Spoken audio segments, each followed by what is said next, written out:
Today is October 9th, 2021, and the Tucson Astrologers Guild is proud to present Raquel Spring, speaking about the nodal shift into Taurus Scorpio.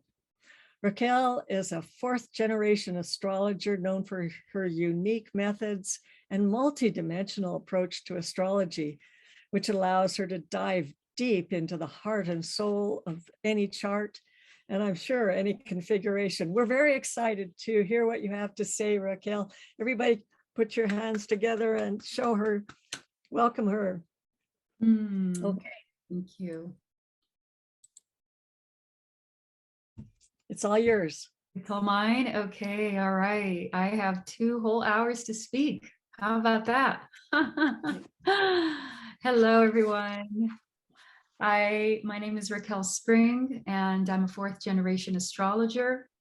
And I am here today to talk to you about the nodal shift into the signs of Taurus and Scorpio. I want to say a big hello and welcome to my beautiful crowd in here of astrology lovers, as I like to call you. There are many familiar names here that I know and I've seen, and I'm so happy that you are here today to watch this talk as well. And to all of you that I'm meeting for the first time, I want to say welcome as well. If you want to know more about me and my work, you can check out my references in my website. And I offer classes as well to teach the heart and soul and essence of astrology. That's how I call it. So in this talk, we're going to really dive into the heart, soul essence of the nodal shift and what that means. What that means also for you individually and for your loved ones. Now, those that know me know how important the lunar nodes are in my work. As a matter of fact, to me, they are the centerpiece of an astrology chart, because the lunar nodes are really what give the chart meaning and perspective. And whether you are looking at a world chart or a country's chart or an individual chart, the lunar nodes are always going to be extremely important because they point to the direction of our evolution, which is really, at the end of the day, the reason why we're here. Let's be honest. It's about evolution. So the lunar nodes are those pointers that point us to the right direction. As many of you may be familiar with the term the South Node and the North Node, the South Node indicates a point where we have already experienced masteries, growth, themes, lessons. So that is a point of overflowing in many ways. If it's in a natal chart, it comes through as memories. It comes through as automatic patterns, automatic behaviors. Why? Because it's our been there, done that zone. And it has to do with our evolution. This is the path of evolution. So the South Node will bring that familiar territory to us. And the North Node, on the other hand, is the one that is the unknown territory, but the one that the soul needs to focus on in this lifetime in order to grow. So the South Node and North Node are very, very, very important parts of a chart. In this lecture, I'm going to begin by just giving you a quick overview of what they are, a little introduction and explanation, and just to help you get familiar with some of the terms and locate it in your chart as well. And after that, I'm going to share with you what this shift means for the world. What are the implications? What are we looking at here? So we're going to take a deep dive into understanding, most especially the general context of this. And this is going to be a really, really important part. This is going to be about 30 to 40 minutes that we're going to focus on the meaning of this event. And then we're going to have another hour where we're going to dive into the the nodes in the 12 houses. So we're not going to be able to go too in depth over here. It's going to be a quick overview, but it's going to be just enough to get you thinking, just enough to get you started on that path of deep questioning of what it is that my soul is ready for in the year of 2022. And then after that, we're going to open up a 20-30 minute segment for questions if you have any.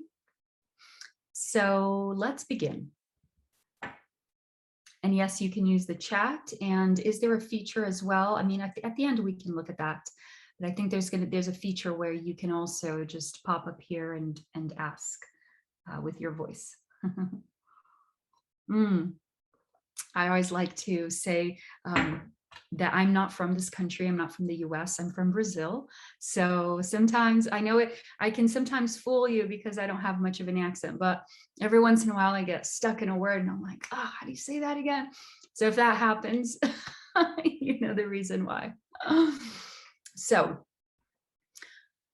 let's begin. So, you know, the lunar nodes, the north and the south of the moon, these are not celestial bodies. Most of you already know that, but it's just important for us to have a reference point here. And the lunar nodes are points in the sky. They're very important points in the sky that are created through intersection points between the moon's and sun's orbit. So there are 2 points of intersection, the ascending and the descending. And the ascending point of intersection creates what we call the north node of the moon. And the descending point of intersection creates what we call the south node of the moon. Now, these points are not just any old points. These are powerful. I like to call them portals. They're portals where the soul's intention meets the physical experience. It's as simple as that. The south node indicates a portal of entrance where the intention of the soul has already met the physical experience. And the north node points into the part that the soul is ready to experience the physical, to have the physical experience. So it's the intention of the soul that now I need to experience that in order to balance this. So the north node in many ways becomes much like our North Star, a place that we want to focus on. Whether we find it difficult or challenging or fun and easy, there are moments where we experience a little bit of both, but all in all, it's unfamiliar territory. The more that we step into it, the more life works for us because we are following what we came here for. That's the north node. So the north node is a path that the more we look at it, the more we follow, it becomes our point of growth. And so life just starts to flow, things start to happen. And the south node is a point, like I said, the been there, done that point. This is the point where we have already had physical experiences according to the intention of the soul's evolution. So these experiences, they can come as memories. And when we're looking at it from a world level, a global level, the south node can be sort of like a past life portal, because we can have people come in through there, experiences, situations that are somewhat familiar to us. Now, in most of these cases, this level of familiarity with the experience doesn't necessarily mean that it's the one that we're supposed to follow. A lot of us, we get comfortable in it because it's familiar. But the south node is a point where we have already, in some way, shape, or another, mastered, and we are ready to look beyond. We are ready now to look at the north node and what the energy of that point is bringing to us. So really, the north node becomes our North Star, the place that we find soul satisfaction, soul evolution. The north and south node of the moon are points, very important points that we all have in our birth chart. And the natal north and south node of the moon are a whole focus in and of themselves, okay? There's a whole class that I just gave on that, really focusing on what that means for you in a natal chart. But in this talk, we are going to focus mainly on the significance of the transiting nodes. And the transiting nodes, they are those very same points of intersection, but now are traveling through the sky with the rest of the planets, except that the nodes travel backwards. So the lunar nodes, they are these points that also move just like the planets. And as they move, they ignite very important themes for the world. Very important themes for the world. Why is that? Because whether we're looking at an individual chart or a world chart, we are looking at points of evolution. So these become non-negotiable. These become the reason why we're here, the reason why events are happening a certain way, a reason why certain themes are brought to our attention at any given moment in time. Now, of course, we have the assistance and the participation of the entire solar system, really, but a lot from the outer planets as well. The outer planets' function is to operate directly from a soul level. So really, they're all working together. But the lunar nodes, which is what we're focusing on here, they are these pointers that point to where we, as a collective, are ready to grow, where we're ready to leave certain patterns and ways of doing things behind, so that we can now look at a new facet of that same, whenever the lunar nodes, they travel in opposite signs. So we're actually looking at two signs over here that we're working with. We're looking at an axis. So this is what we need to keep in mind. And wherever the lunar nodes are, whatever the axis is, becomes the focal point for the world of evolution. So the lunar nodes, they travel through the zodiac and they will stay in a set of signs for 18 months. This is a year and a half that they have to cover the themes from that axis, from those two signs. So it's a year and a half that we all have a soul evolution focus in a specific place of our lives. Now, those places of evolutions are determined by two things. One is the signs that they're covering. And the second factor is the houses, which is what we're going to be looking at. Now, if you want to go deeper, you can definitely start to include other things, for example, as like planets.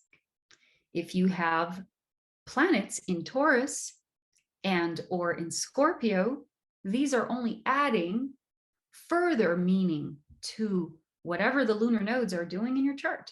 So the planets there are adding even more detail and more meaning and bringing more scenarios together here. So we can get really intricate and we can go down the rabbit hole. We can have a whole session just looking at the nodes in your chart.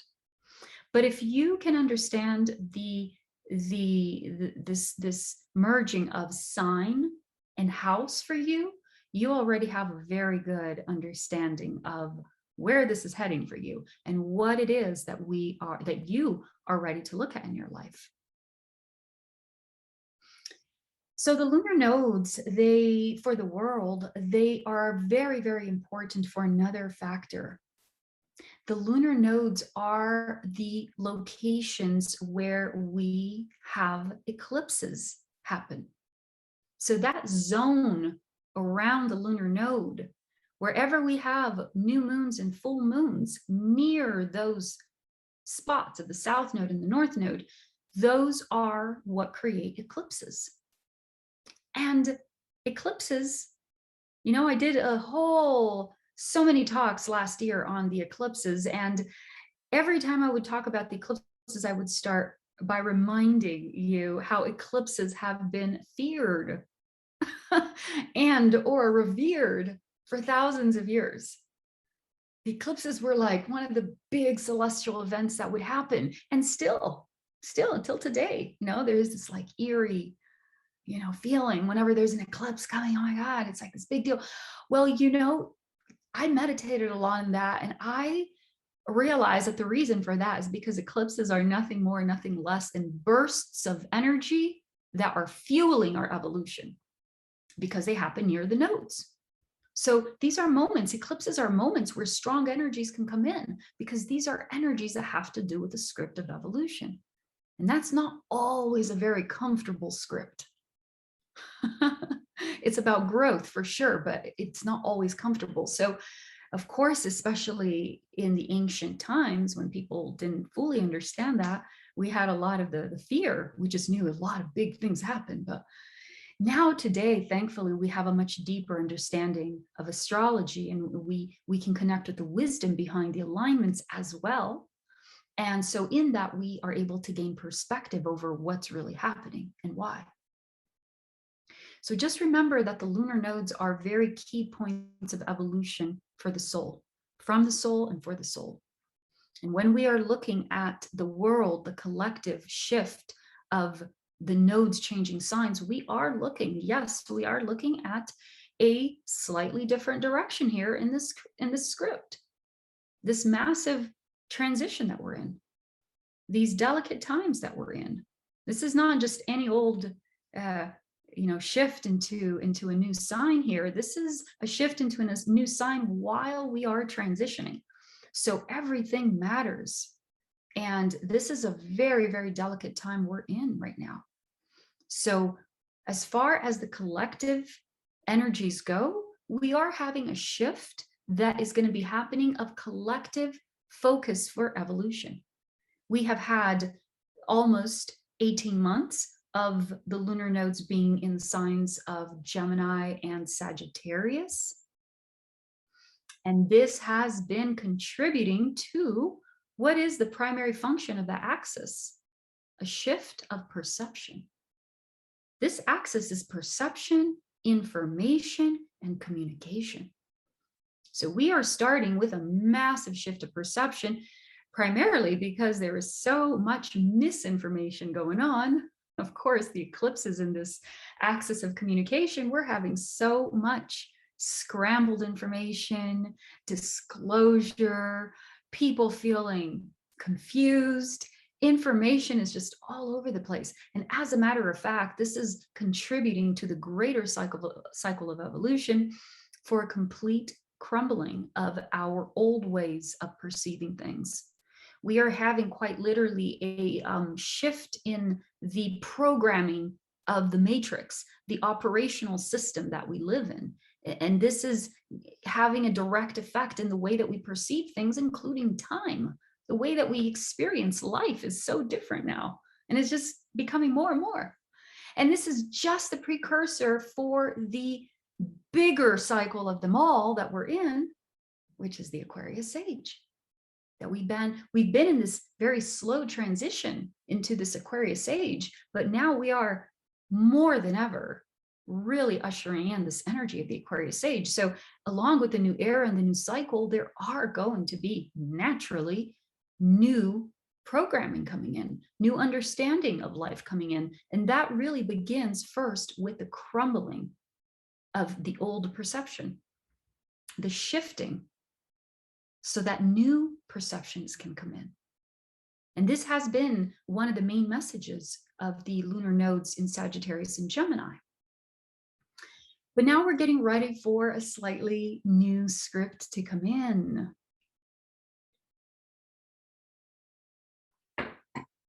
And this is going to be the script of Taurus and Scorpio. So the North Node enters Taurus and the South Node enters Scorpio on January 19th or 18th, depending where you are, 2022. And it will stay in those two signs until July 17th, 2023. Those are the dates. And as the North Node enters the sign of Taurus and the South Node enters the sign of Scorpio, this is going to be igniting a certain area of your chart. This is the area of Taurus and Scorpio. So the first thing you want to do is locate where that zone is in your chart. And of course, the charts of your loved ones. And I know that many of you, if not most of you in here, have an understanding of what the houses mean. So we are going to cover the 12 houses over here, but I know that many of you already have at least a sense or an idea of what that means. So you could start now by taking a quick look and just becoming aware, just noticing. Don't try to interpret it. Don't try to go down the rabbit hole right now, but just get a sense of the energies that are starting to invite you to look at them. And of course, to focus on them for the next year and a half. And this is the point where we are now ready to focus on for our growth. So one of the things you can start by doing is look at the previous signs, which are Gemini and Sagittarius. And this is the axis where the lunar nodes have been transiting for you. And those houses of your chart, you can look at it right now and you can get a sense of what some of the themes have been for you based on the house that Gemini and Sagittarius are for you. So you can have an idea of what those energies have been presenting in the last year and a half for you. And you can know right away that those themes of those two houses, your Gemini house and your Sagittarius house, are and have been very important for your evolution.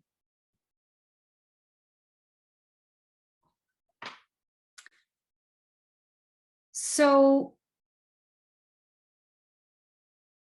let's talk a little bit now about what that means for the world and just really what that means in general. Let's take a look at this axis of Taurus and Scorpio, because in order to even understand what we're looking at here, you know, every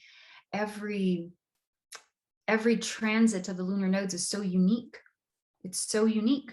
And even when the lunar nodes were here in Taurus and Scorpio 18.6 years ago, that's how long they take to travel throughout the entire zodiac. Last time they were here, it was in a different context. So every time they come around, yes, they are activating maybe that same zone of your chart as they were almost 2 decades ago, but this is still a different context. So we have to take the context of where we're at today into consideration. So that's what we're going to do right now. We're going to look at all of that.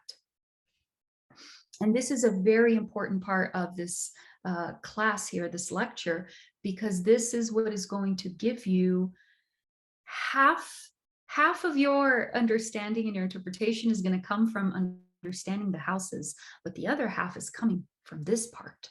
This is what's going to give you the meat and the real heart, soul, and essence, as I like to call it, of what this means. So the nature of the times we are in right now are very delicate. They are very unique. We are at the threshold of some very important and decisive moments up ahead for us. One of the predominant cycles that we are under in right now, and I spoke about this in my last YouTube video, is the USA's Pluto return. This is a whole topic in and of itself, and a whole piece of what is holding this entire context in place. A Pluto return, I'm not going to get into details right now, but a Pluto return is very, very rare. Happens about only every 250 years. And we right now are reaching the end of a 250-year cycle that has to do with Pluto energies. Pluto is the nucleus of the soul. Whereas the nodes are the intention of the soul that meets the human experience. Pluto is the direct access to the soul. And a return of Pluto here to the country, this is a very serious time where we are wrapping up a 250-year cycle of soul intention for the country. So it's a very sobering time we're in. And, you know, it was a sobering talk that I gave about this, but it's the times we're in. Like, we have to be honest and we have to be real. Things cannot keep going the way that they have been up until this point. And so as Pluto returns for this country, and of course it influences the rest of the world as well, this is holding in place one of the greater cycles, along with the Aquarius age, for example, and a few others as well that we've had just recently within the last year or so come together and ignite. We are in the beginning of some very new cycles and also the ending of some very big ones. So it's an intense moment.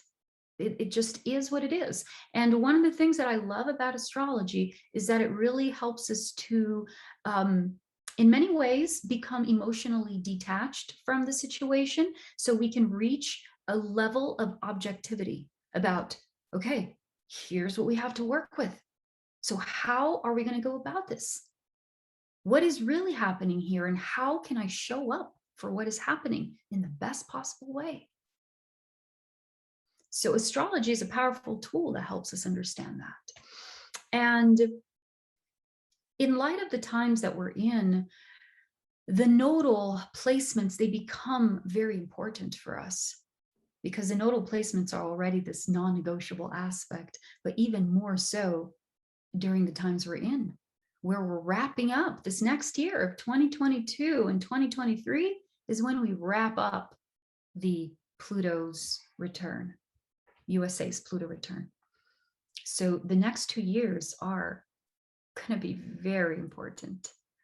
This is all or nothing. This is where we are transmuting anything that is ready to be left behind with the old cycle and getting ready to start a brand new one. Look at the serious responsibility that we are getting ready to enter here by 2024. Oh my goodness. 2024 is where it all begins. So this is, you know, the nodes changing signs right now are only assisting with this greater script. And we all have a role to play. We all have a specific connection with these energies that are coming in. So if we look at the rulers of the nodes, we already find a lot of interesting information. I don't know if any of you have ever heard the term rulers. And the rulers, by looking at rulers, planetary rulers, we can get more information. We can read in between the line and dive deeper into the meaning of a configuration we're looking at. So rulers are planets that rule a specific sign. You know, they are associated with that sign. So for example, the planet Taurus, the sign of Taurus is ruled by the planet Venus. Okay. And the sign of Scorpio is ruled by the planet Pluto. And for some of the traditional ones, Mars. But I'm going to use Pluto over here. I use Pluto. So we have the two rulers of the nodes being Venus and Pluto. And that in and of itself says quite a bit. Being that the ruler of the South Node, Pluto, is on its Pluto return for the USA, ruling our South Node, which is already a point of soul mastery. And now we are ready to release and look to the other direction. And here we have Pluto ruling all that, everything that we are ready to release. And then when we look at Venus, I'm going to share my screen here with you just to show you something. I'm going to show you this chart over here, and don't worry about the name. It says Libra New Moon. This is just the last chart that I was using for my Libra New Moon analysis. But what I want to show you here in this chart is the time of the nodal exchange. And this is going to happen. Let me see. I put it over here, January 19th. Okay, so let's go to January 19th. Okay, here we are, January 19th. So here in January 19th, we see that the North Node leaves Gemini and enters 29 Taurus. Remember, I told you that the nodes, they move backwards, okay? Then the planets, they move in one direction, and the nodes, they move in another one. And that's why the nodes are entering Taurus and Scorpio by the 29th degree. So this is when they change signs, January 19th. And when they do, the ruler of the North Node in Taurus, which is Venus, is found retrograde. How interesting is that? This is such a peculiar message. It's so fascinating to me. When I remember the first time that I saw this, I was like, oh my gosh, what are we looking at here for 2022? This is amazing. So we have some very strong players. Pluto, who is wrapping up a 250-year cycle and concluding his Pluto return, ruling the South Node for that whole year and a half that he's going to be concluding his Pluto return. He's going to be the ruler of the South Node. And then we have the ruler of the North Node, who is retrograde, Venus, at the time of this nodal exchange. So this is a year and a half with a Venus retrograde energy for a North Node. And so what does that even mean? You know, when planets, oh, and something else I forgot to show you. I mean, this is just for the astrology nerd, an astrology lover, astrology nerd. I just think this is so fascinating because the moment the nodes exchange, so the moment that the North Node leaves Gemini and enters Taurus, both rulers of the previous sign, Gemini, and the one that is entering, Taurus, they're both retrograde. Look at that. Mercury is retrograde as he's passing on the baton to the new ruler, which is going to be Venus. He's like, here, Venus, I'm done with the year and a half. You take it now. It's your turn. So they're both retrograde. And this just goes to show the intensity of what we're looking at here and the state of even what we are experiencing. I mean, Mercury has been the ruler of the North Node for the last almost year and a half. And it's been an incredible time for Mercury, really shedding light on this factor of disclosure, information, media. Of course, with Sagittarius involved, there has been a lot of focus on religion and spirituality as well, because this is a part that is we are transitioning from the big power, the big hands, the big institutions that revolve around spirituality and into the people. You know, we're disseminating now the truth and the information. And that was a lot of what the work in Sagittarius and Gemini we're doing. So, but nonetheless, I mean, it's been a mess. It's been chaos. So this retrograde is really pointing to that, this aspect of, you know, really having to go within, because the more you go outside for answers, the more confused you get. So the Venus retrograde is adding a very peculiar flavor to this particular transit of the nodes. And I will talk about some of the themes and some of the things coming up here, but just know that whenever we see a planet retrograde, there is a part of us that is ready to look at that theme from a different perspective. So this is where we are called to go within. This is where we naturally feel more introspective. We naturally feel more, you know, looking we see that theme in a different way than most people. Whether you're looking at a Mercury retrograde or Venus retrograde or Mars retrograde, there is something different and unusual about how that energy is experienced in your life than most other people. because you see it in a different way. You are in a phase of your life. If you're having that Venus retrograde or whatever planet retrograde, you're going through a phase where you are being called to go within and see that from a different perspective. Understanding more about that theme in the context of your path, not necessarily other people's, but yours. How does it make you feel? How does it make you react? What are the things that it triggers for you? There's always a deeper message for you when you are interacting with a planet that is retrograde.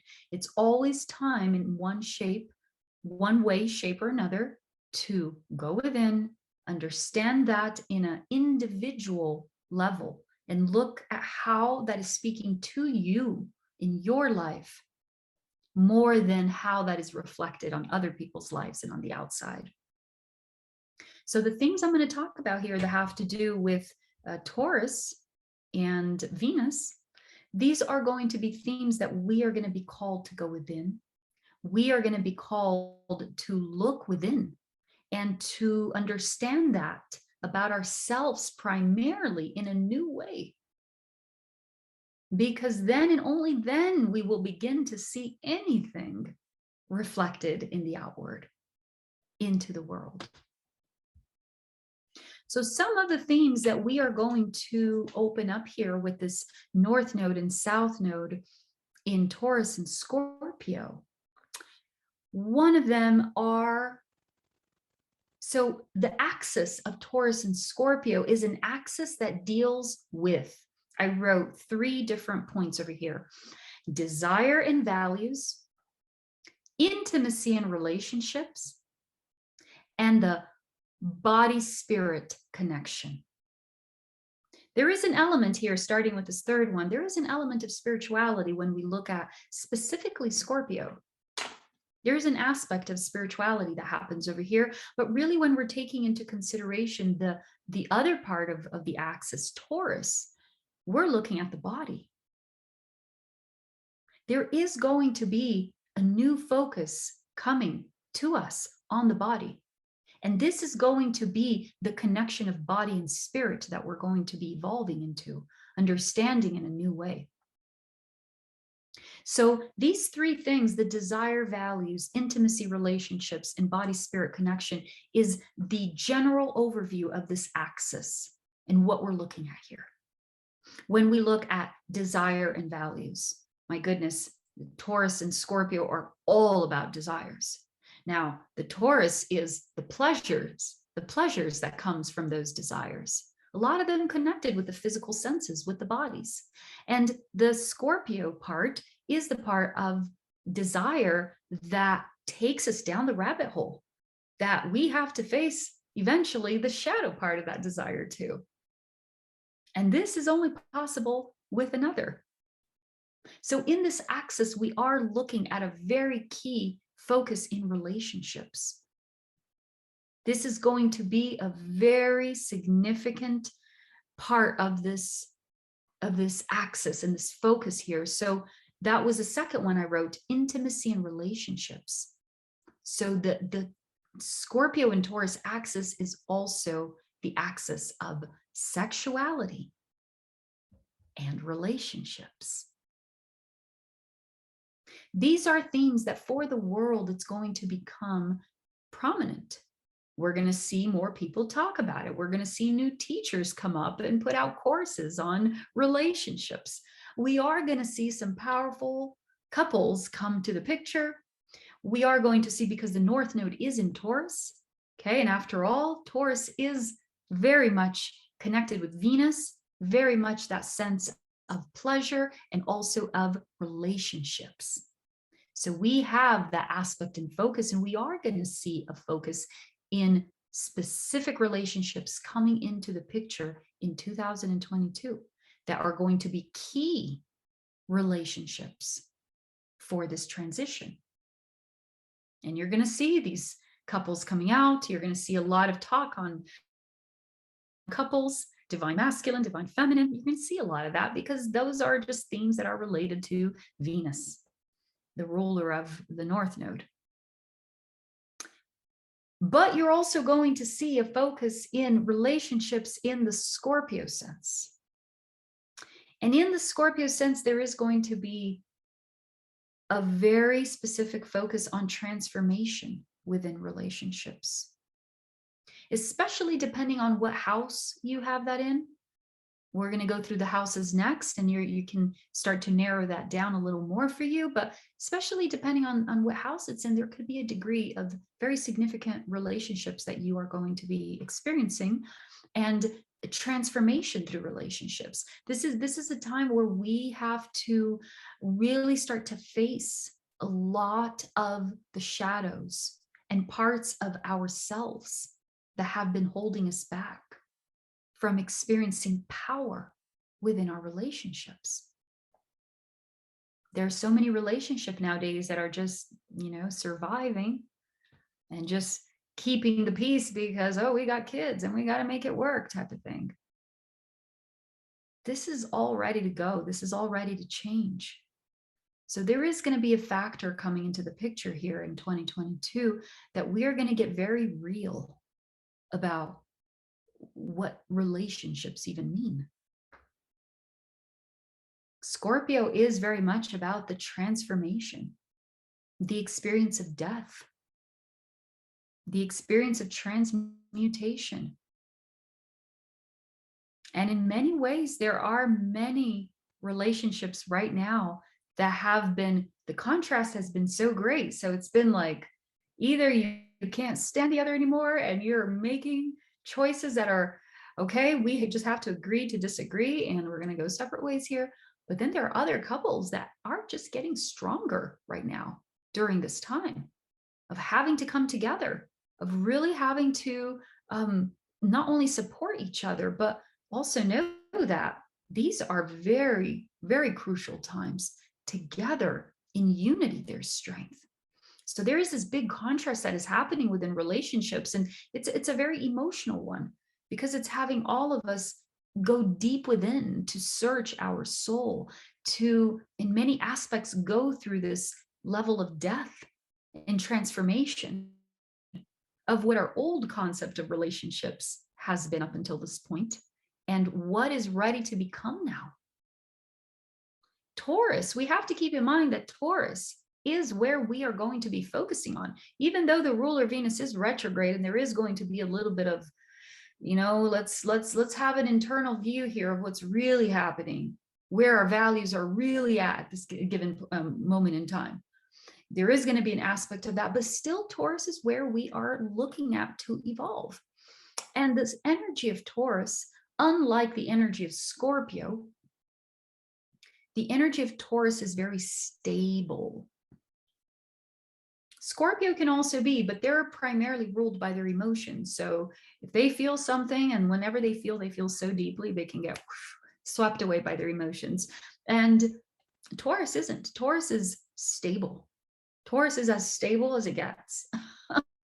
So there is an aspect over here of us learning how to get a grip,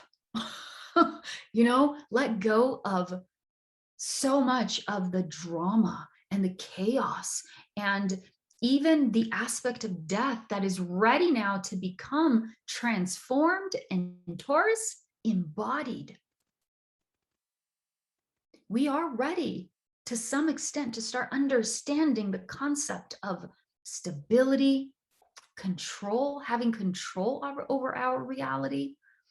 This is a very big theme whenever I work with my individual sessions, my astrology sessions, and I see someone with this axis for their natal placement when they're coming from a past life of Scorpio and a north node in Taurus. This is their lesson. One of their biggest lessons is to learn how to let go of all that roller coaster of emotional intensity and learn what it's like to take control over their life, their reality, achieve stability, achieve consistency. There is something to be said about Taurus being a stable and fertile energy at its core, at its essence. Taurus is about abundance, fertility, nurturing, pleasure, abundance. I don't know if I already said that. So Taurus is very stable and a very beautiful pace. Okay. Whereas Scorpio is this over here. So in many ways, in a spiritual level, we are going to be called to just let go and start to look at things in a different way. Because we are at a point right now where we don't have time to waste focusing on the old or the wounds, or this is a time where we need clarity. We need focus. We need to make smart choices moving forward. We need to be aware every day. We need to be present in our bodies. So in many ways, we are learning about that. And this aspect of our bodies is going to come to play really strong when it has to do with, yes, being mindful of our bodies and our health, but most important, the sign of Taurus is connected with Earth, with Gaia. So this is going to be a massive focus here, predominantly from an energetic perspective. There's a massive focus in the planet Gaia, which is really what, to me at least, this whole entire transition is all about. So this is about her. This is a time where she is going to come into the picture more than ever. You are going to see so many people with the desire to return back into the land, living from the land. You're going to see a lot of people leave the big cities and go into the land, learning how to get back in touch with nature, how to grow their own food, even if that is brought about by dire situations. Whatever the means is, it's time for us to look at the planet. It's time for us to develop a new relationship with the planet and with our bodies. So this next year of 2022 and on is going to be amazing for that. Anybody who is getting ready to work with anything related to body, anything related to Gaia, anything related to land, anything related to living off of the land, teaching people how to grow food, this is all going to be very good. There's going to be a big demand for it because life is just going to lead us in that direction. Our eclipses are all going to be in Taurus and Scorpio now. So this is going to be a time where the collective consciousness is going to be awakening for these themes. And with the North Node in focusing on Gaia in Taurus, there are going to be people returning to the land. There's going to be a new level of people pulling down information of how to connect with our bodies, how to clean our bodies, how to live in a way that is more aligned with our health and our natural way of being. So this is one of the most predominant energies over here, the core, what I like to call the heart, soul, and essence, through which then all the other things branch from, all the other themes they come from. So we have this focus on Gaia, we have this focus on our bodies. We have a focus as well on the feminine energies. So Taurus and the ruler Venus, they are associated with the feminine. They are extremely feminine, and they connect us with parts of our experience as human that have to do with beauty, that have to do with feminine energies, that have to do with pleasure, and a lot of the feminine states of being, of receptivity as well. Venus is all about the arts, all about the sciences as well. She is very eloquent and loves to learn and to socialize and engage as well based on that learning. She's just a very beautiful, beautiful planet of beauty and intelligence, wisdom at her best. She's evolving into that. But with Venus so in focus right now, Mercury has been the one in focus this far as the ruler of our North Node, but now it's Venus's turn. And there is an aspect that is also one of the core foundations here of this shift that has to do with the feminine energies coming in. There are direct energies coming from the planet Venus, filtering from the planet Venus into our experience, into our reality. She's going to be the ruler of our soul direction for the next year and a half. And these energies that are coming in are bringing a new level of the divine feminine into the picture. This is also for any of you who are feeling that already. This began most specifically around the time of the Lionsgate portal, where these new energies started to come in. Now, of course, with the autumn equinox, and now with the Libra new moon, again, Venus being in focus, these are just being anchored in even more. When the planet Venus stations retrograde in December, this is going to ignite a lot of the themes that we're talking about here. Nonetheless, this new feminine energy that's coming in is one of the ones holding this in place as well. This transition. We are ready to look at the feminine energy in a new way. This is why we have the Venus retrograde.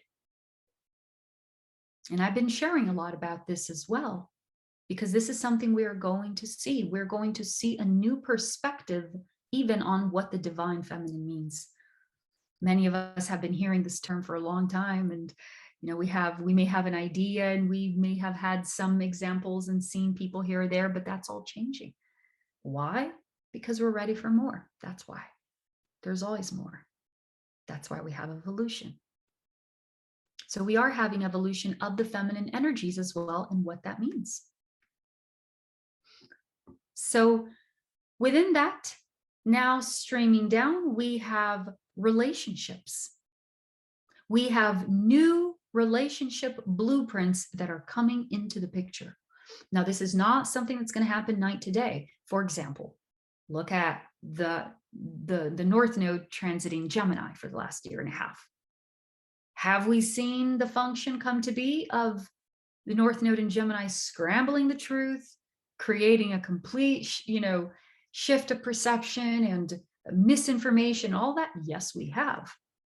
Is it complete? Not really. This is something that's going to keep going. So just because we have a 18-month period over there, it doesn't mean that as soon as it's done, boom, we're completely done with that script. No, we only got that started. Now that is bleeding into the next transit, the nodal cycle. The next nodal cycle is going to carry that even further. So it just kind of goes building and building and building like that. So this focus on new relationships that's coming in is just the beginning, but it's going to be significant. It's going to be coming in. So what does the new relationship blueprint look like? This is something we all want to be asking ourselves. Regardless of what house that is in for us, we all want to ask ourselves that. One of the primary functions of Taurus and Scorpio is relationships. Intimacy, relationships, and our experiences therein. So these things, regardless of the house they're in, they're going to be coming into focus for you on some level. So keep that in mind, whether you are in a committed relationship or not. There are many people that are looking right now for their significant other. And, I keep meeting so many people in my sessions that are just like, am I going to meet that person? And every time I tell them, I'm like, you know what? This is like the worst time to meet someone. Worst, quote unquote, because this is where we see everybody's true color. It's like, do you really want to find someone right now? Go through all the, it's like nowadays you even don't have that time for the romance. Like you meet the person and the mask is already off. It's like you see everybody now for who they really are. And even the aspect of like being in a relationship is work right now. You're working, you're healing all these shadow aspects within yourself. There's a sense of urgency that is accompanying relationships right now at the moment. So whether you are in a relationship or not, this is still an important question for all of us. What is the new relationship blueprint? And, because we have this element of Scorpio coming into the picture here, there are going to be many of us that are going to be releasing, relationships that no longer serves us, and patterns within relationships that no longer serves us. This is very important to keep in mind because there are going to be some situations that are going to bring about about intensity, intensity of experience, intensity of emotion. Let's remember that Scorpio is an energy of transmutation. It is an energy where you realize that here, the energy of Scorpio is where we have the complete destruction and regeneration of the ego.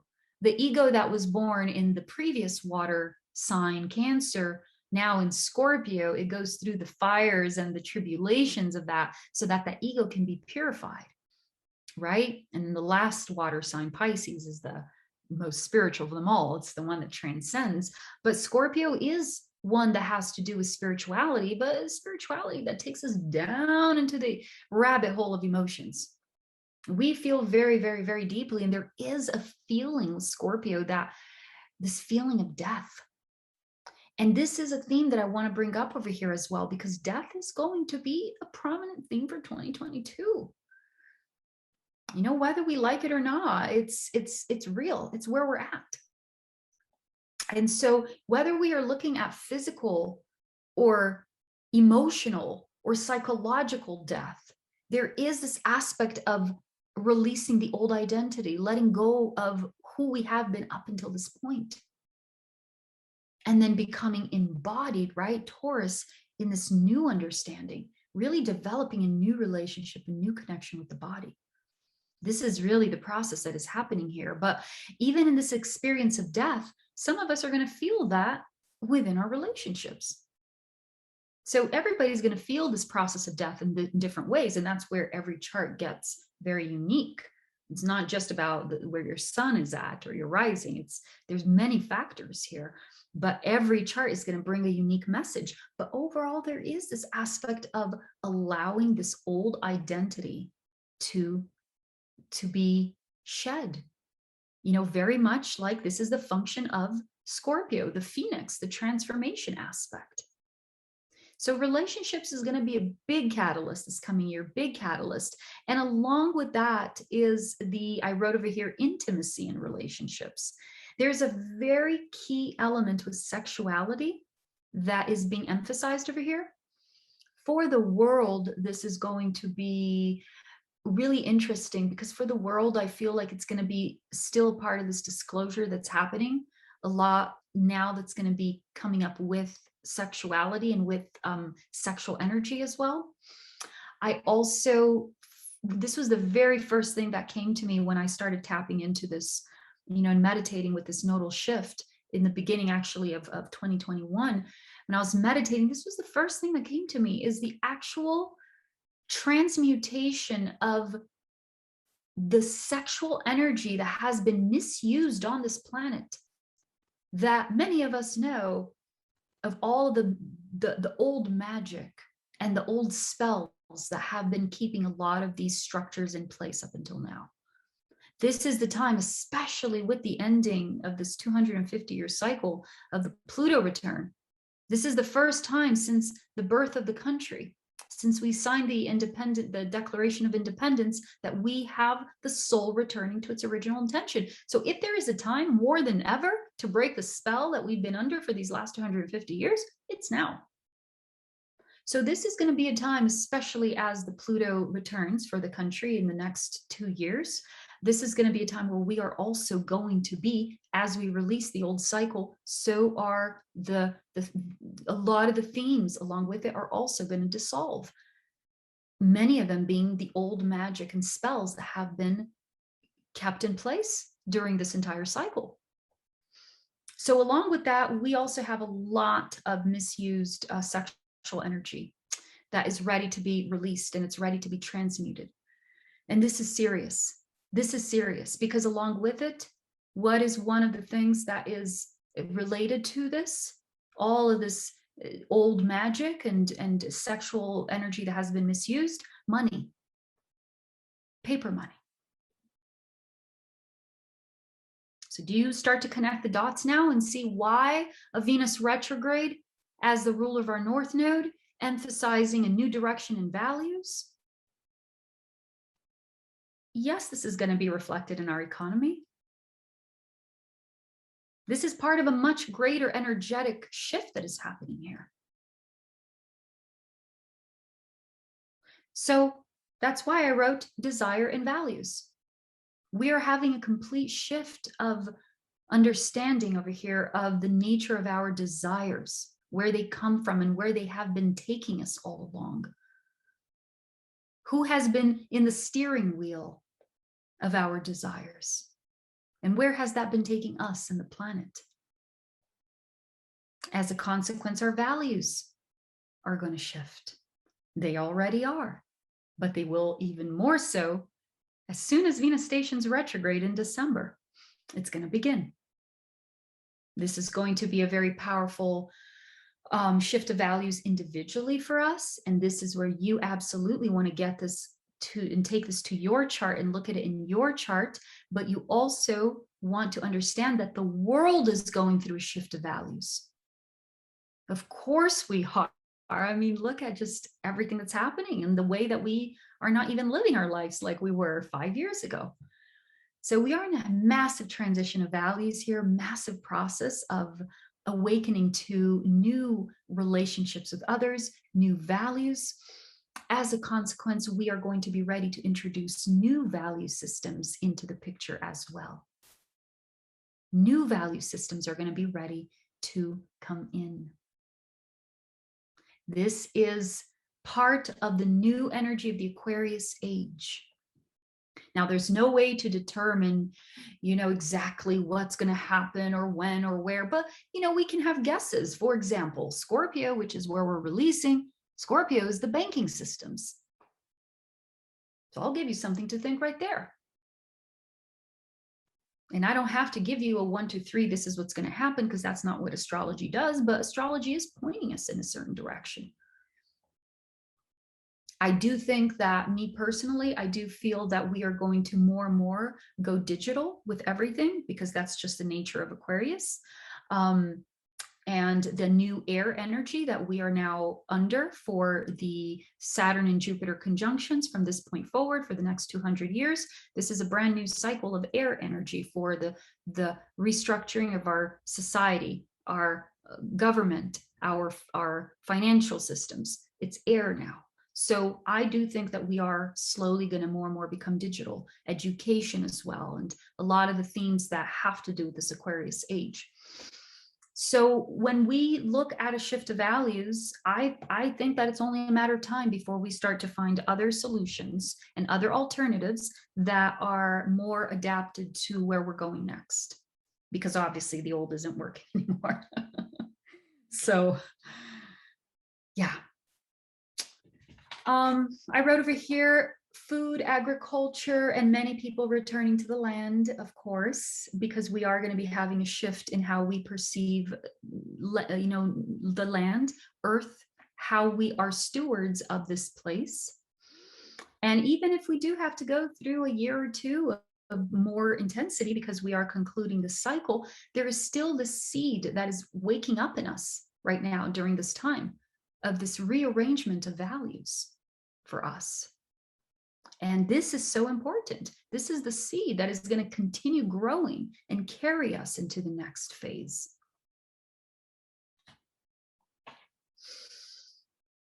Okay, let's take a moment to breathe.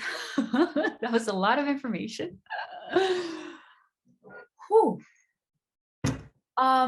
So I see we only have 40 minutes left here, Gail. Should we just dive straight into the covering the houses, or should we open up for any questions that people may have right now?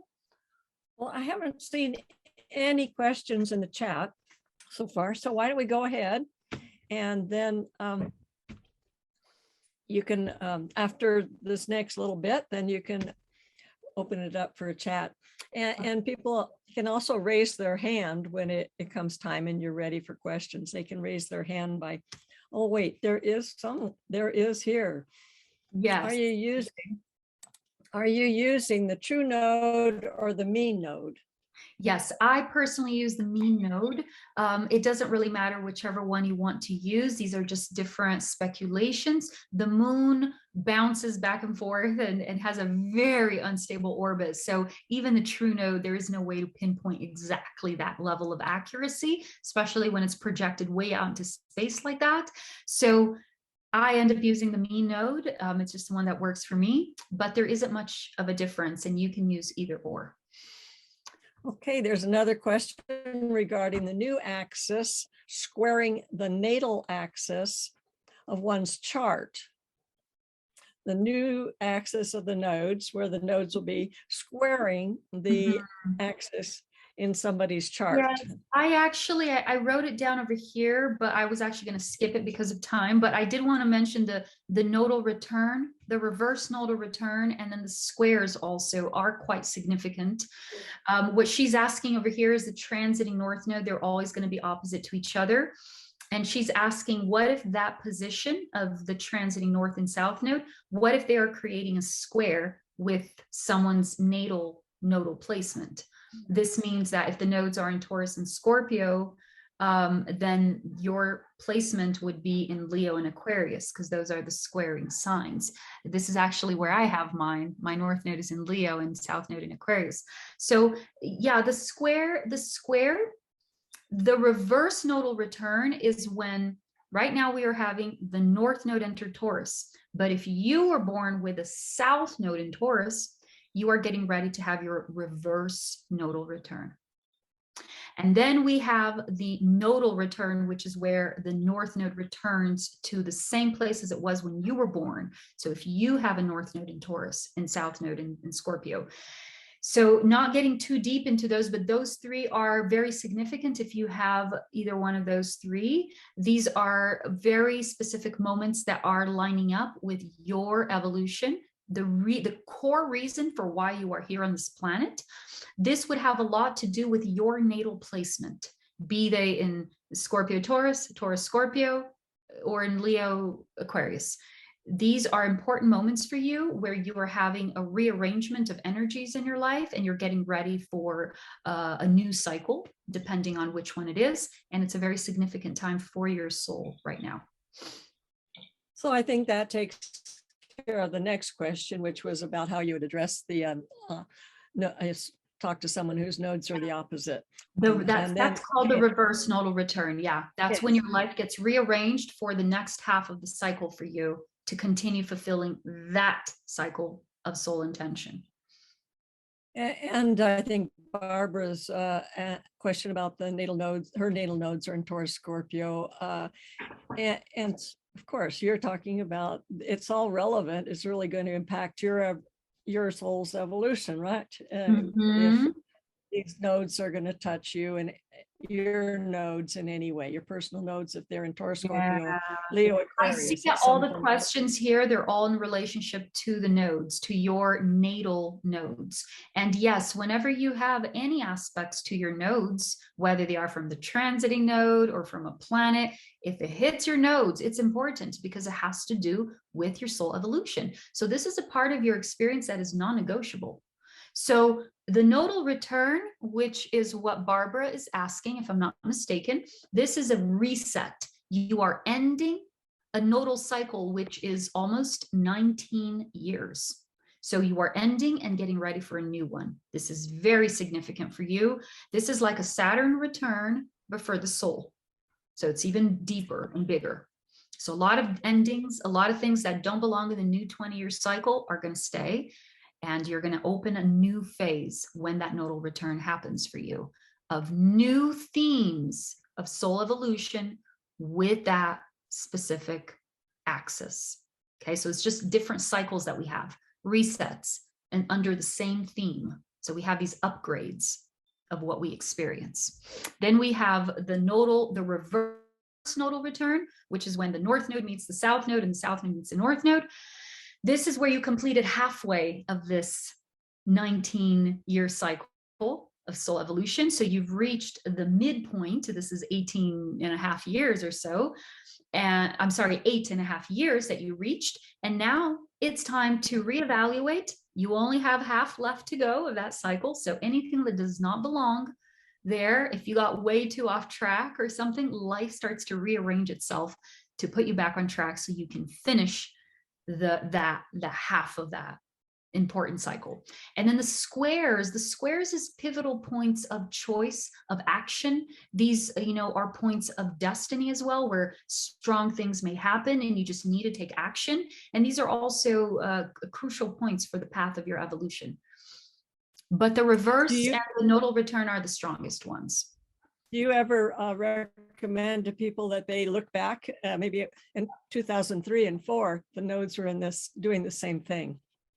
Absolutely. That's a great point, Gail. Very, very good point. I would actually recommend that all of you do that. All of you do that. And if you can track all of your nodal cycles, this means and you can track many things, like when you had your nodal return, you can track when the nodes were at this part of your chart, almost 20 years ago. You can do that and just track those moments and what was happening in your life around that time.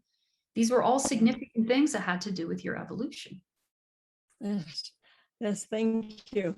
What's the impact of a transiting planet square the nodes at the bends? Is Debbie's question. Okay, so the planets is the one thing that I'm not going to get too deep into here, because we still have the houses to cover if we're going to cover the houses.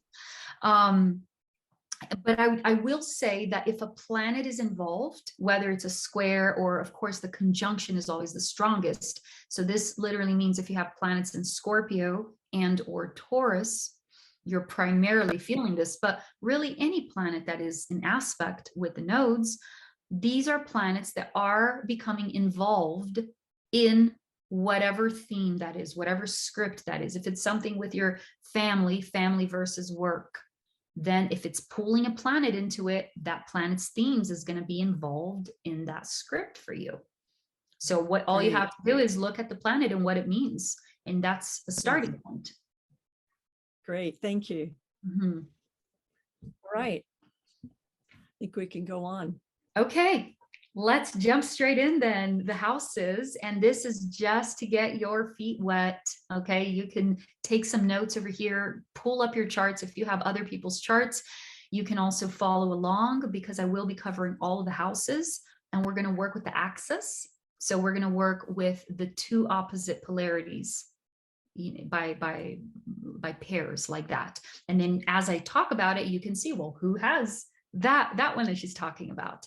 And this way you will have a sneak preview into what other people are going through at a soul level or getting ready for.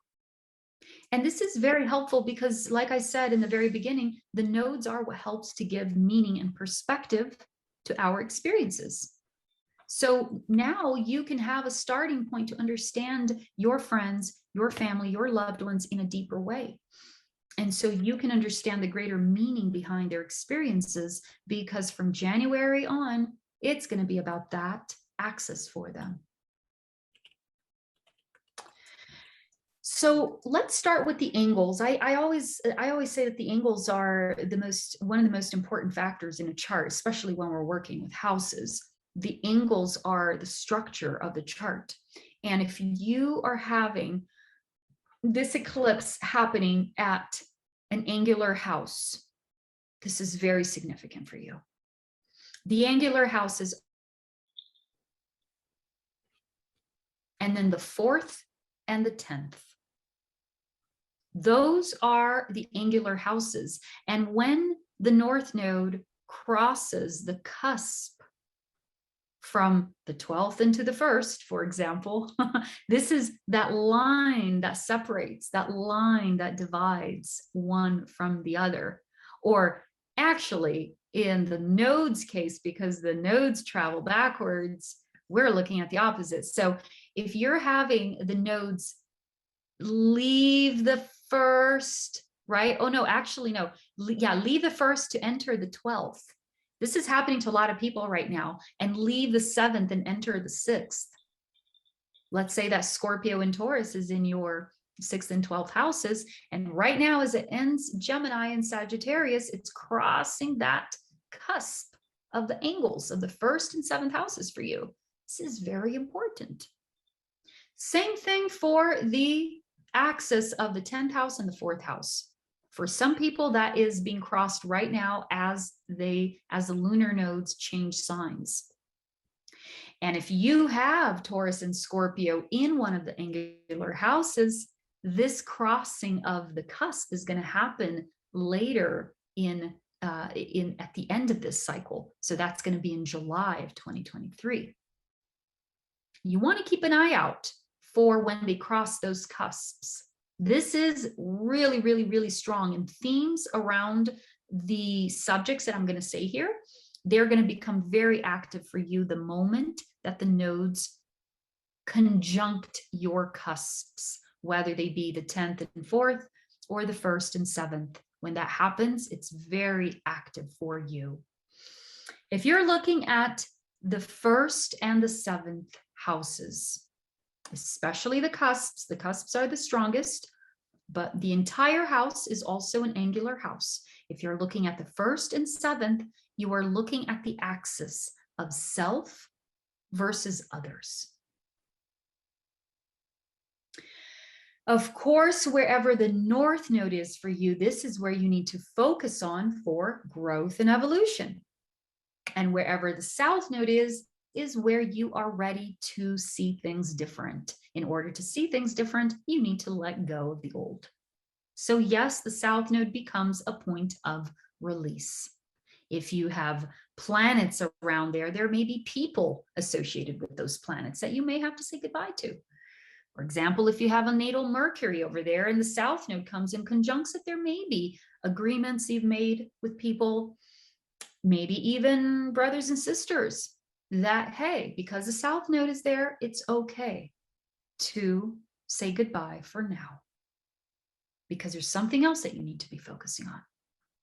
So as the North Node and South Node cross into your 1st and 7th house, there is going to be a focus on how you relate to others versus how you relate to self. If the North Node is let's start with the 1st house. If the North Node is in the 1st house and the South Node in the 7th, there is a focus for you to develop more self-awareness. So with a South Node in the 7th house, there may be people in your life that have been standing in the way of you fully owning your autonomy, your power, your independence on some level.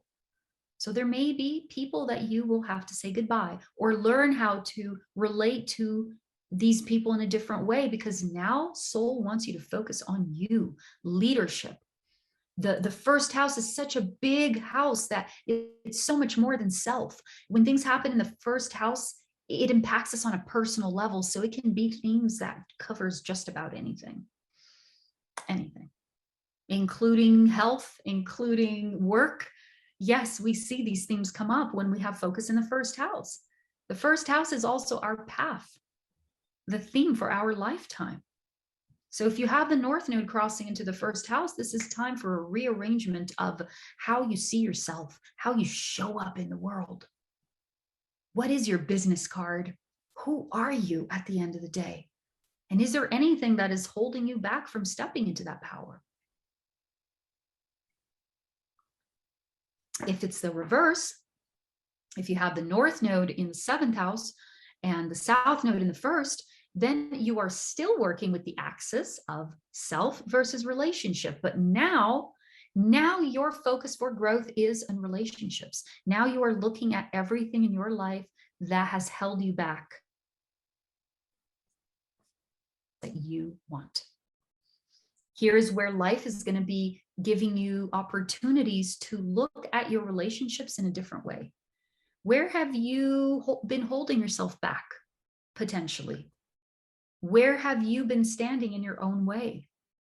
What are some of the patterns and habits that you may have been living and experiencing within relationships that are ready to change? This is really about how you can do things different, not about how others can show up different for you. This is about what is your responsibility within the pattern of relationships, and what are you ready to change about that? So with the South Node in the 1st house, there may be some ideas about yourself that you're just going to have to surrender and let go of, and understand your relationship with others in a new way. So especially the time where the North Node is crossed, this is a super, super hot time for meeting someone. Whether this is happening right now because your 7th house is in Gemini and the North Node is concluding Gemini and entering into Taurus, your 6th house, or whether it's going to be doing that in July of 2023 and activating that 7th house. This is going to be a time where you may very well meet someone significant. This is the end of the journey of the 7th house. So 1st and 7th house, there's going to be themes with self versus others that are ready to transform for you.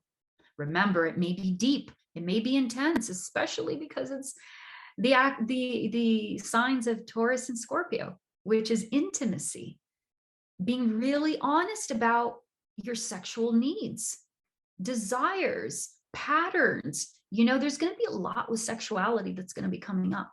There's going to be a lot of people that are going to be working through certain aspects of their sexuality and a lot of maybe even shocking things coming up. So if you have this happening in your 1st and 7th houses, this is an important time for you, an important time for relationships.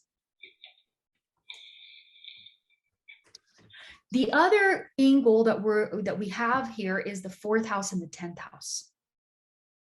The 4th house belongs to your personal space. This is where we call family. This is where we call home. This is really, at the end of the day, the roots of your being. This is where you develop your ego. This is your place that you feel safe. And that's why we correlate it with family, with home. This has a lot to do with your early upbringing, and it also has to do with how you create your home environments today. What are your patterns around home life today? And even more than that, this is also about family and family lineage. Believe it or not, every time I work with charts and I look at the 7th and the 4th house, especially nowadays, there's a lot of family lineage stuff going on there. And in the opposite place is your highest place of visibility, whereas the 4th house in the IC, which is the angle there, this has to do with a lot of personal and private things. Well, the MC, the midheaven, is, and the 10th house is high visibility. So this is your work, your profession, your career. And this is the place where you shine in a visible way. So if the lunar nodes are crossing into your 4th and 10th houses, and most especially on the cusps, those angles of the midheaven and the IC, this is a complete transformation in how you experience your personal life versus your public life. This is very much tied into who you are and what you're here to do, your sense of mission and purpose in the world. And with the 4th house in play, there is a lot of family dynamics that come to light now. Maybe your own family is requiring more of your attention.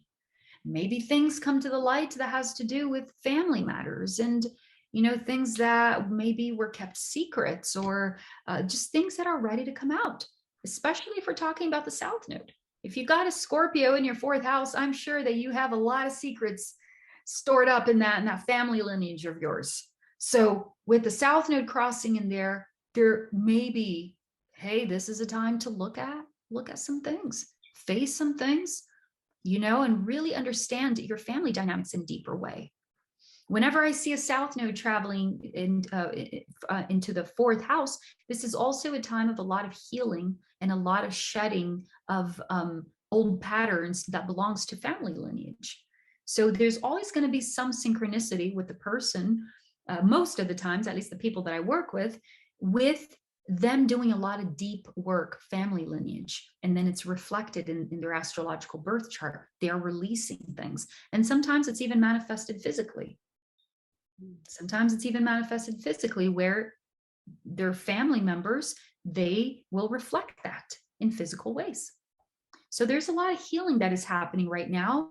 And the 4th house is a place of home, family, lineage. With the South Node in there, there may be some releasing you are ready to do, and letting go of old patterns and ways of looking at family matters. Maybe your family, if you have, you know, a partner and children. And then with the North Node in Taurus in your 10th house, oh my goodness, it's time for you to roll up your sleeves because your calling is ready to be ignited in you. You are being called to step up your game. If the North Node is in the 10th house for you, this is time for action. The soul wants you to focus, even if you are not having physical action, but you could be focused there. You could be learning, you could be preparing. It's time for you to focus on how you show up to the world, your points of visibility and growth in the world. This is your soul calling. And the reverse of that, the South Node in the 10th house and the North Node in the 4th house is maybe going to call you, the South Node, to step down a little bit from your focus out there. Maybe you could still be working, but it's still not that same focus of energy because now there is a new focus that is calling you, and that is your family space. If the North Node is in your 4th house, this is family that's calling you. Your family, your roots, your foundations. It may very well be that it will even be reflected in your home. And it's time for you to move, change homes, sell your house, go somewhere else. Mm-hmm. And of course, family lineage will come up big time, whether it's a South Node or North Node. But with the North Node there in the 4th house, it's things that you're ready to know. It's things that you're ready to experience. And maybe continue healing of your family lineage. There's something very important there for that. So just pay attention. Okay. Now let's go to the 2nd and 8th house. This axis is the same axis as the energy of Taurus and Scorpio. So if you are having the nodes enter the 2nd and 8th houses, this is a big transit for you because it's this double emphasis. You have a double emphasis on desire and values, intimacy and relationships, and then, of course, the body and spirit connection. What is that like for you right now? Maybe it's ready to go through some change. You know, with the South Node, let's say that the South Node is in Scorpio and the North Node is in Taurus. This is a double whammy for you, like where you are really, really, really here to maybe even let go of some relationships, some people that are very close to you. You know, the 8th house is a very, very deep place. It's hard to let go of people when we're connected to them through the 8th house energies. Because the 8th house is a deep fusion of energies. For better or worse, it's a deep fusion and it's hard to bring it apart. But with the South Node in there, maybe there are aspects of relationships, sexuality, dynamics of power that you are ready to walk away from so that you can achieve a new level of simplicity. You know, Taurus is a very simple sign compared to Scorpio, because for them, it's just all about that stability. It's all about that tranquility. And this is what you are with the North Node in the 2nd house. You are here to focus on now, which may even involve money. For this axis of 8th and 2nd houses, there may be money involved for you. Of course, only your unique planets and aspects to that is going to add to the story. What are we looking at specifically with money? Is it a raise? Is it a new financial venture? Is it an investment? But you can have an idea that there are going to be themes with money and essentially with your connection with values that is going to be coming up for you. And even the reverse, it's the same thing. If you have a North Node in Scorpio in the 8th house and the South Node, if you're having the South Node in Scorpio in the 8th house and the North, no, wait, we just did that one. So the South Node in Scorpio in the 2nd house, that's what I was looking for. And the North Node in Taurus in the 8th house, this is still covering the dynamics of relationships, intimacy, values, relationships, sexuality. Except that the slight difference here is that with the North Node in the 8th house, now you are aiming for the deep connections. You are aiming for the deep connections, even though it's in Taurus. You know, there's still going to be something here in relationship to the body and sexuality and, you know, Gaia, like I said, and returning to the land. But now maybe you're going to be sharing those experiences with another and really mastering that art of diving deep, being there next to the person when they are going through their dark night of the soul. Because trust me, most people will be in 2022. And with a North Node in the 8th house for you, you are going to be called to go deep, deep into your own emotions, the emotions of your loved ones. This is where we have the greatest access of power, is in the 8th house. So it's a big, big moment for you. And the South Node in the 2nd house is going to be working with that. And maybe there are going to be some material things that you're going to have to let go of.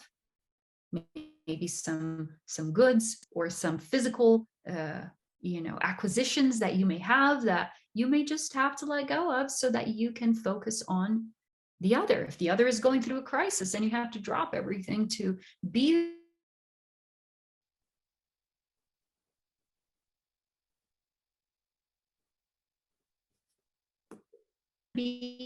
in the depths of emotion. I just got a notification here that my internet is unstable. But anyway, we are having a transformation through emotion happening here with this axis, which in turn directly affects our values, our sense of values. This is the focus for this axis over here. And for you, this is emphasized even more because of the focus in Taurus and Scorpio that's happening for the world. So if you have it in those houses, that's a big one for you. You definitely want to meditate with these energies and see what it is that they want to show you, because this is deep. All the themes I said are underlined for you, all of the themes. The next one is the 3rd and the 9th houses. The 3rd and the 9th houses are very similar to the energy that we're in right now of Gemini and Sagittarius. And if you are having those houses of your chart activated, you are working with the dynamic of perception, of information, and communication. There may be something in your life at this moment, starting from January, that is ready to become in focus for you as far as how you express yourself. Many of you are getting ready to start your own, podcasts and teaching different things. And many of you in here are teachers and healers.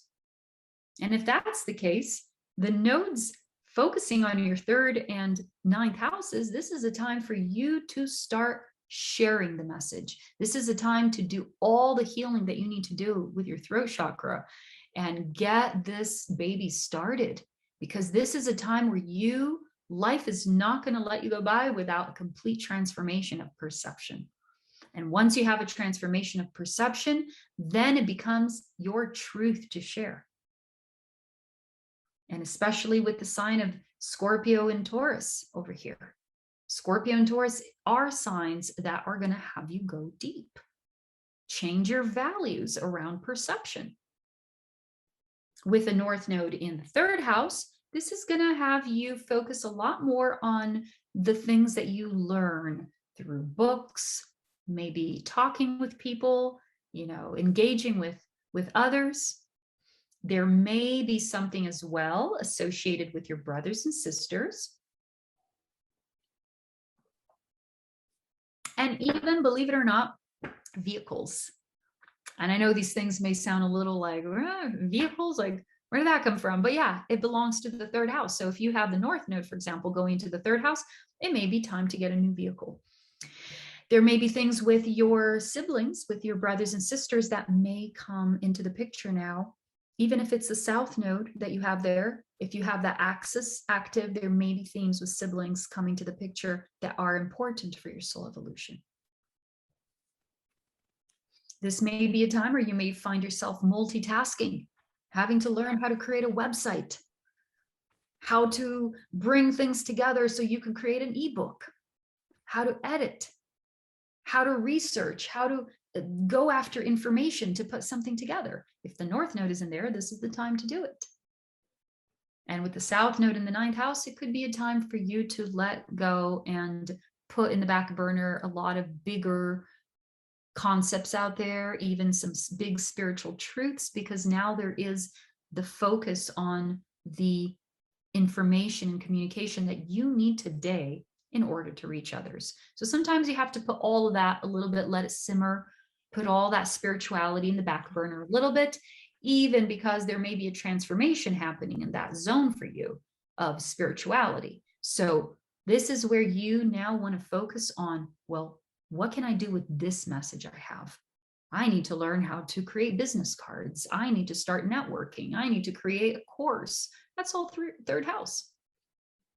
And if it's the reverse, you are still working with information and communication, but now the information and communication is reversed, meaning that you are ready to let go of third house, which is the more immediate information, the smaller communication with friends, with learning here and there. Gemini, the third house is the curious one, and focus in the bigger picture. If the North Node is entering your 9th house, there may even be a travel that is calling you, a trip. Do you say a trip or a travel? And the third house as well. If the North Node is in the third house, there may be a trip for you.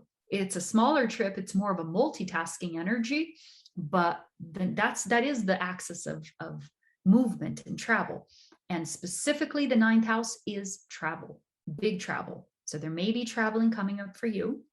This is also a time where you will be called to focus on higher information, maybe getting certified in something, maybe specializing in a specific thing that you've been studying already.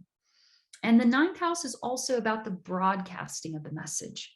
So you are going to be called. This is a time of your life where in some way, shape, or form, you are being called to broadcast your message. Is it a book that you've been writing that now is ready to be released? Is it a series of interviews that you are feeling coming up for you? Maybe your own podcast. That's all 9th house. So with the North Node traveling there may be something in regard to information on a higher level calling you. Now remember that the 9th house is also spirituality and spiritual truths. So if you have the North Node over there, there may be a degree of spiritual truths, especially if it's Taurus. And we're uniting the two meanings here. We have values, we have our relationship with Gaia, with our bodies. And hey, there may be a really specific focus for you in your spirituality with those energies from this point forward. Or maybe you're just going to be called to participate in a project or to lead a project with that. So with Gaia energies and farming and land and agriculture and all of that. If we are looking at the axis of the 5th and the 11th houses, we are looking at the dynamic as well here of people, just like in the 3rd and 9th houses. The 5th and 11th house is people, and also your creative expression. So the 5th house is the smaller circle of friends and people, and the 11th house is the larger group of people. This is where we find community. This is where we find an organization, a cause, or a movement. Okay, if the North Node is coming into your 5th house and the South Node in the 11th house, it may be a time for you to let go of all those Facebook groups or those communities that you are participating and kind of finding yourself in them. Now is the time for you to focus more on 5th house matters, which is either your children, if you have any. Trust me, if you have children and you have the North Node going to your 5th house, themes will come up with your children for you to pay attention to. These themes are the non-negotiable aspect of evolution for you. But at the end of the day, the fifth house is your inner child. So even more than your children are a reflection to you of the energy of your inner child. And it's your inner child that is being called now with the North Node coming in there. It's time for you to get back in touch with the source of your joy, your creativity, your passion, your self-expression around that passion. Even though we are in critical times, this is still going to be that time for your evolution to focus on that. And, you know, I have to tell you, the combination of Taurus and fifth house, just saying, it's also very fertile when it comes to having children, just saying. So there may be an aspect from the soul if you are having the North Node traveling through your fifth house and wants you to have a child. It could be. But essentially, this is your inner child that is ready to come out. It's ready to play. It's ready to dance. It's ready to express itself. Of course, a deeper look into your chart is going to show, well, what kind of expression am I looking at here? But either way, the fifth house is your creative expression. And then with the North Node in the 11th house and South Node in the 5th, it may be a time where you're being called now by Spirit to put a little bit of your inner child to sleep, just a little bit, so you can focus on the greater community. There is something on that end that is calling you. The 11th house is a very noble, idealistic place. This is the place where you, especially at this time of your life, and with the combination of Taurus there, you are probably one of the ones that are being called to explore this agriculture, getting back in touch with the land, creating movement around it, helping organizations, helping a lot of people get back in touch with the Taurus values. So you are going to be called to be an active part of the community in some way, whether it's an astrologers community or, you know, whatever it is. This is your community that is calling you. And then, last but not least, we have the 6th and 12th houses. And this is the axis of health. This is a really important place, especially at the time we're in. If you are having the transiting nodes entering your 6th and 12th houses, this is important for you because this is directly speaking about the health of the mind, the body, the spirit.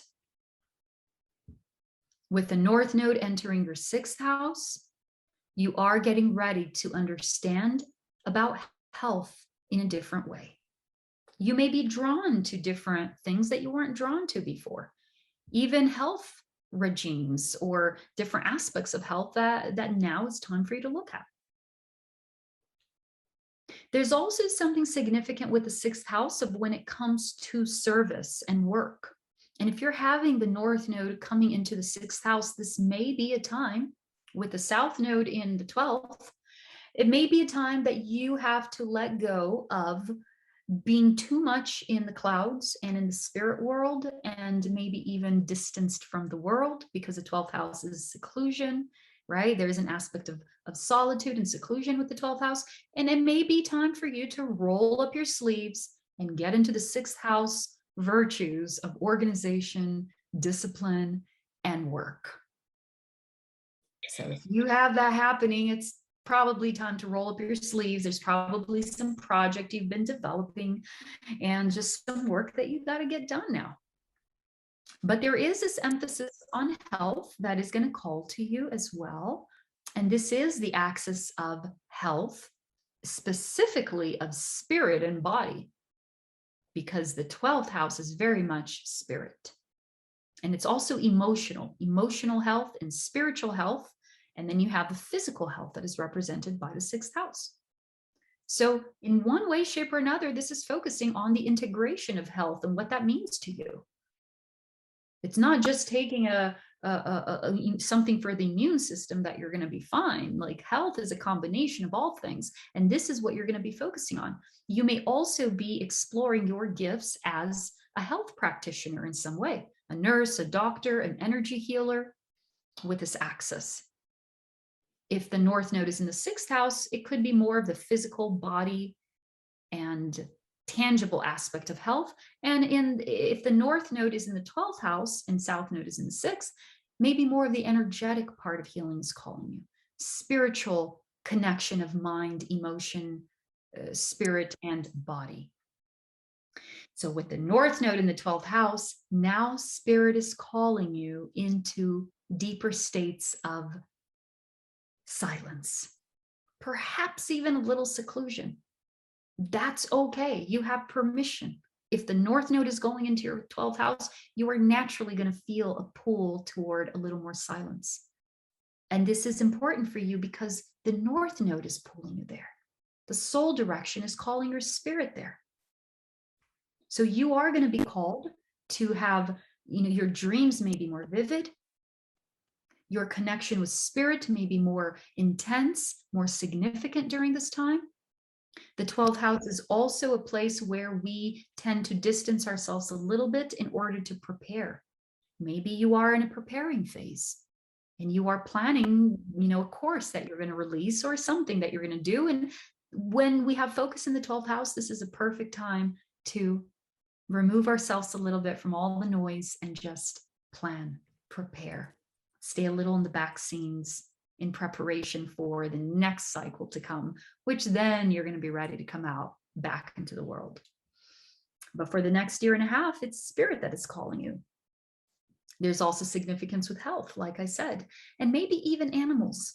Pets can also be seen in this axis, specifically the 6th house. So all these things are an option for you and will become in focus with the lunar nodes transiting through your 6th and 12th houses. Now, with this information, you can also look at the chart of your loved ones and have an understanding of what it is that their soul is getting ready to call them to look at. And with this information, you can even step in if they ask. We should always respect other people and never offer information if we're not invited to.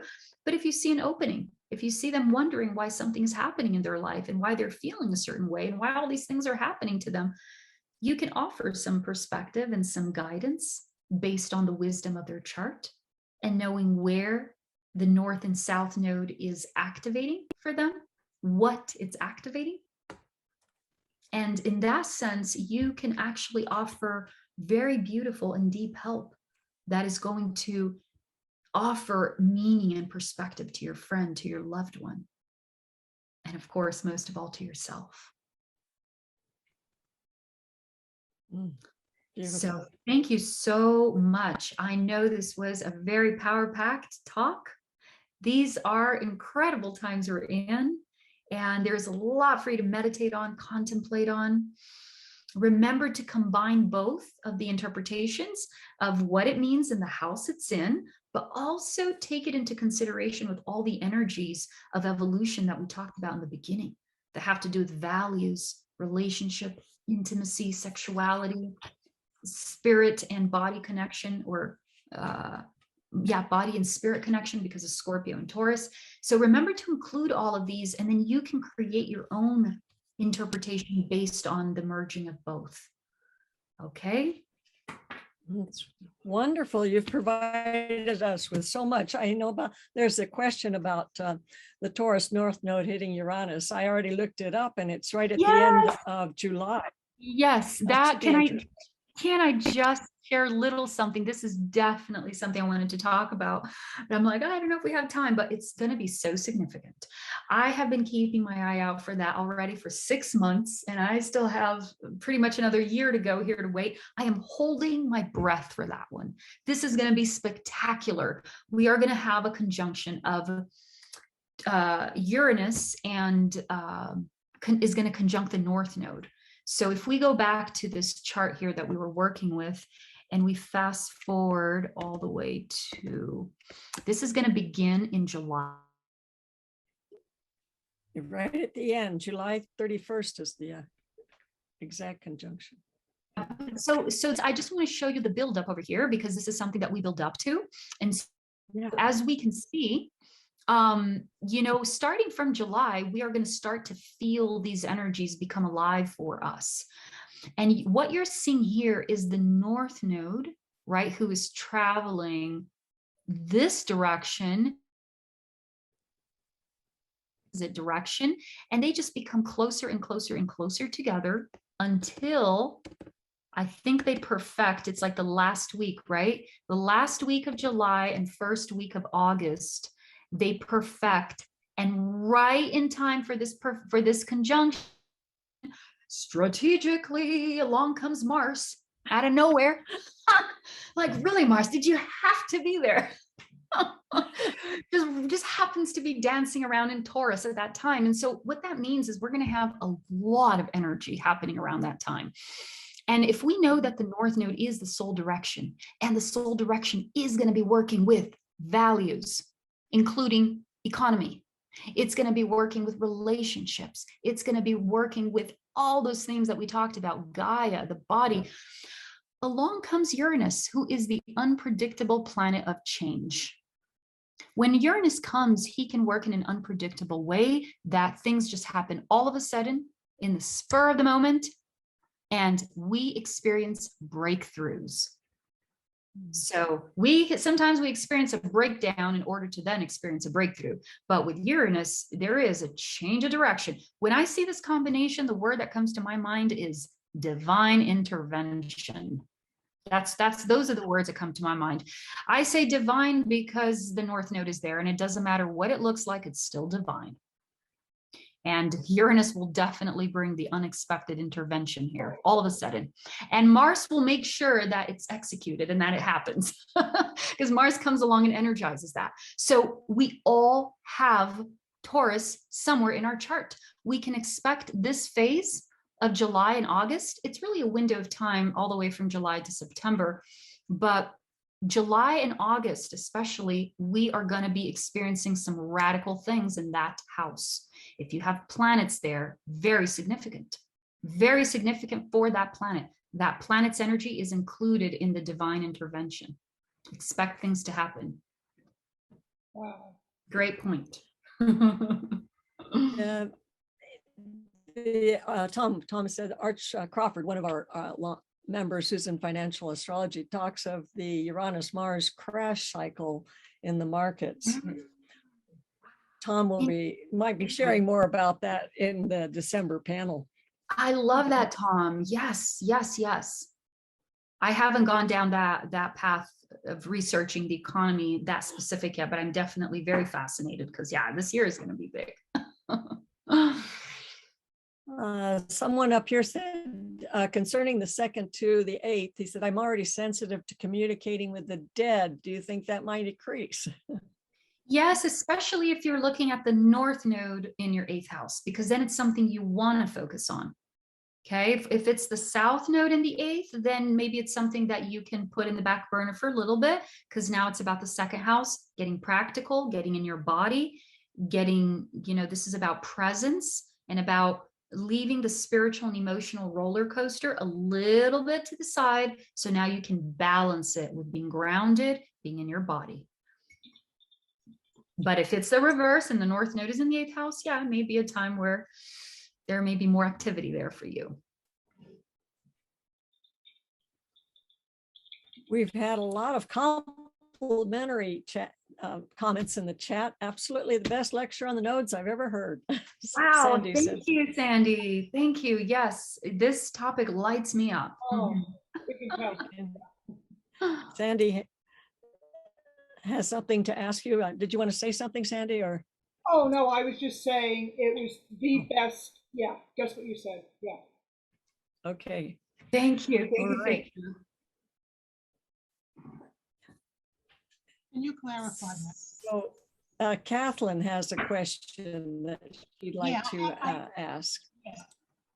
When you say, which chart do you use? The natal? But if you relocate and you, Yes. like you, do you still use your natal or you do your relocation chart? You can use both. That's what I I thought. will stick to the natal because the natal, you can never go wrong. This is the foundation. This is what you chose to be born with. So at the end of the day, it overrules all other charts. But the relocation chart, just as other charts, they can serve as additional support to add more information and just maybe something that you didn't quite notice in your natal chart. So I would look at both, but if you have to choose one or the other, stick with the natal. Thank you very much. Someone is asking about the orbs that you use. Great question. You know, let's put it this way.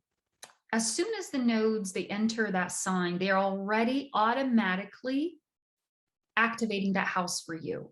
So whatever planets you have in there, I know we didn't have time to cover planets, but whatever planets you have in there are automatically, they light up, they become in focus. It doesn't matter where in the house, as long as it hits the house and it activated that sign, it's already in focus for you. Now, the closer it gets to that planet or that angle, the more it becomes active and the more you feel it. So I would recommend for sure a good 5 degrees before and after.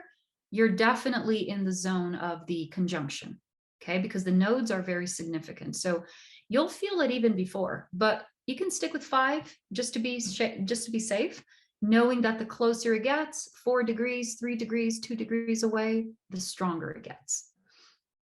Great, great. Does anybody else have any more questions? Put them in the chat or raise your hand.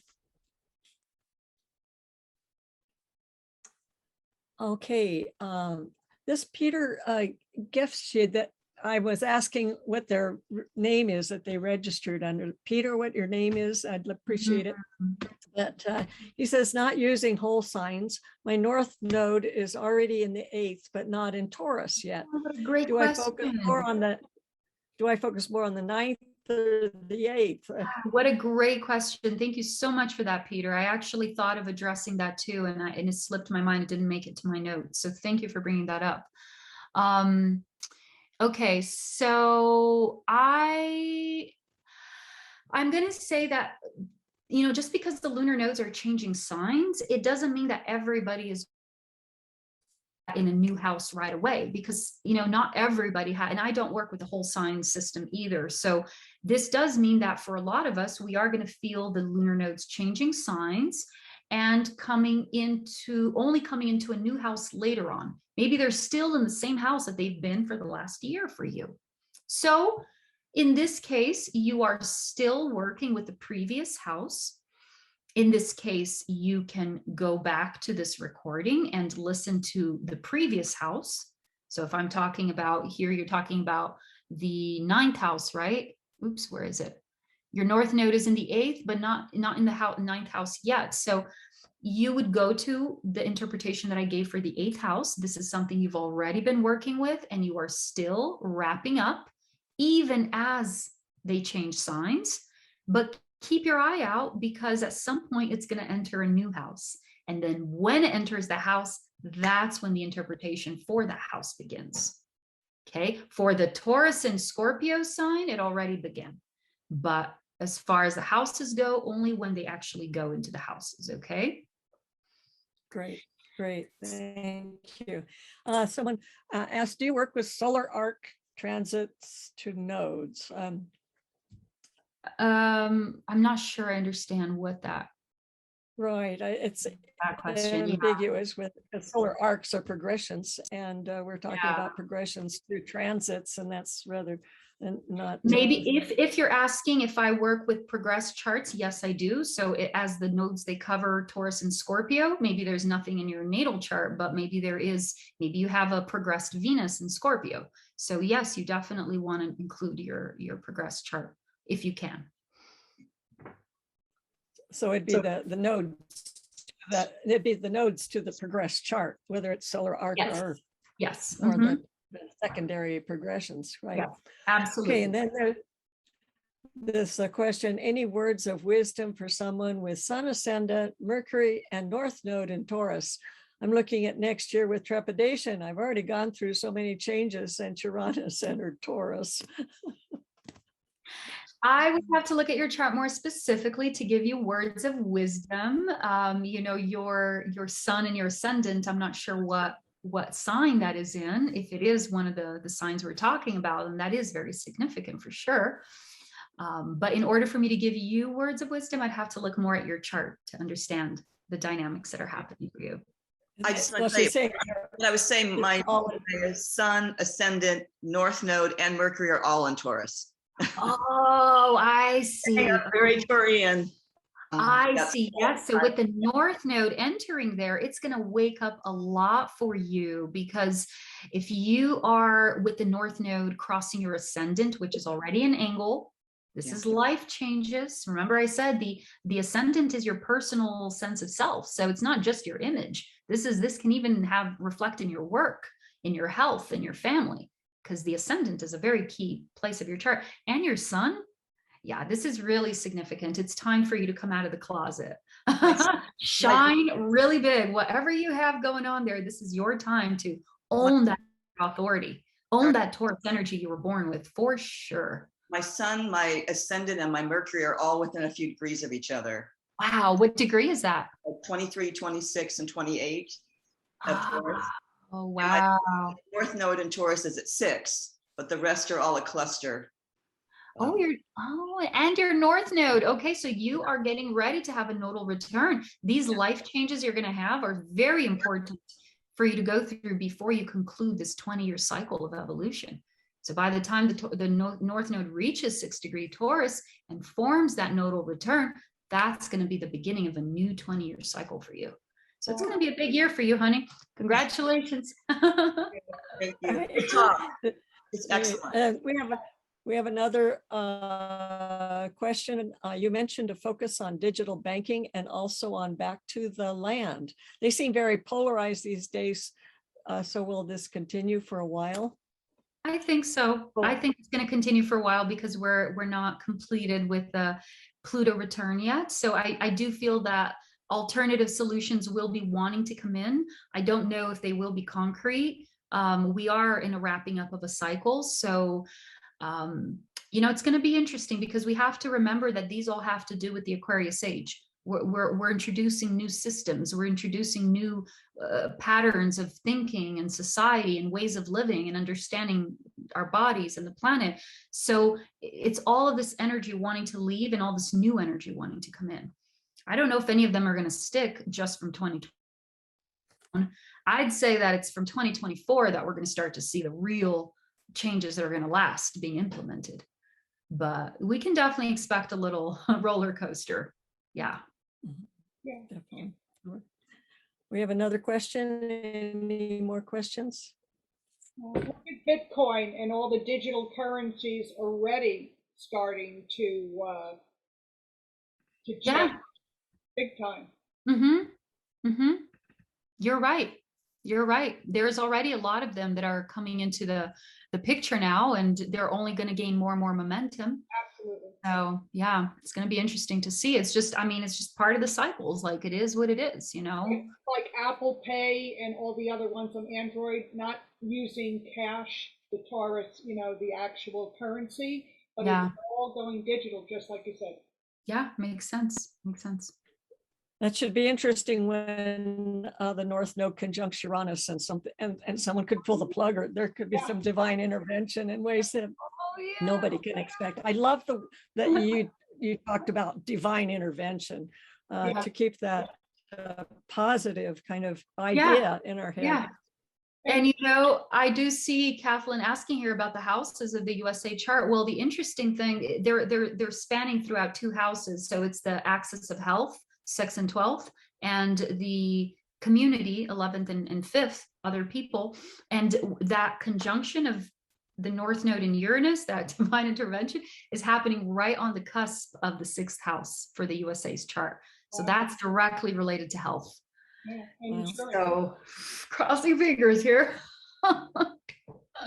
Yeah. Yeah, I just have one comment when you were talking about the ingress of the nodes into Scorpio, Taurus. I remember Biden saying that this election is a battle for the soul of the country. Wow. Yes, that was a big. Oh, I just got the goosebumps. Yes. So when you were talking about that, it was just like, oh my God. Wow.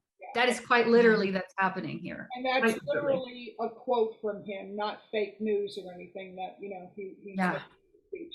Yeah. Amazing, amazing. They're aware of it. They're aware of it. Yeah.